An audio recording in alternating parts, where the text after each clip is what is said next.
Greetings and welcome to the video series on responsive email marketing tutorials. In this video series, we're going to talk about writing emails itself. How to write responsive emails, promotional emails, so you can actually build a relationship with your readers, but at the same time use the promotional aspect to earn income. Now here's a quick glimpse of what we'll be talking about in this video series. Number one, the introduction, or this specific video, will talk about why writing responsive emails determines your list success.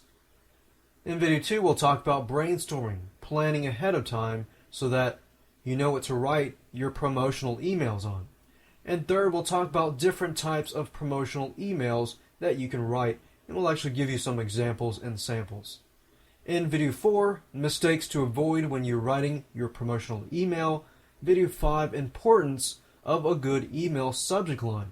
As you know, if you have a good email subject line, you can increase the opening rate of your emails rather than people clicking the delete or spam button. In video 6, we'll talk about how to format your emails. Presentation of your emails is very important. The easier it is to read, the better.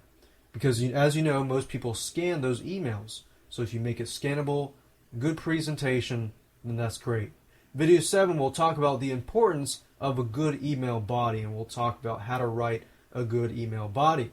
And of course, lastly, in video 8, we'll talk about how to get your readers to take the necessary action, such as clicking on a specific link or purchasing a product. How do you get them to read it, glance at it, and then take action? Okay, great. So that brings us to the introduction. Why writing responsive emails determines your list success. Whether you use double opt-in, single opt-in, whatever, you need to know how to write your emails. Now, I would recommend using double opt-in. Double opt-in means somebody signs up at your list. So let's say, for example, this is you, and you are the new subscriber. And then you sign up onto a list. With double opt-in, you have to go to your email address and then confirm that you are the actual owner of that email address, and then you get your freebie, whatever that freebie is. Whether it's newsletter tips, free ebook, free software, whatever. That's what double opt-in is. Double opt-in, the reason why I recommend it is because most of the time, when you get double opt-in lists, the people that go from here, and then have to confirm it, they're willing to take the necessary step to actually confirm it to get their freebie. This way you sort of remove the people that, if you do single opt-in, you go from you, sign up for the list, to the freebie. There's no email confirmation or anything like that. The only thing about that is you can build your list faster, but the quality of your list may not be as you wish, because what you're aiming here is a responsive list. Now, that's just the beginning. Once you do that, whether you choose double opt-in or single opt-in, which I recommend double opt-in, whatever you do after that, you need to email them with frequent content and promotional emails. So you got a balance here. You got content, then you got promotional emails. So you educate them, and then you promote. Educate them, promote. You don't want to do just content. Otherwise, your list will think, oh, this guy only gets content. You need to condition them. What I've learned is if you give somebody free things every single week for 6 months, and then all of a sudden you promote something, most of the time those people won't even buy from you. And here's why.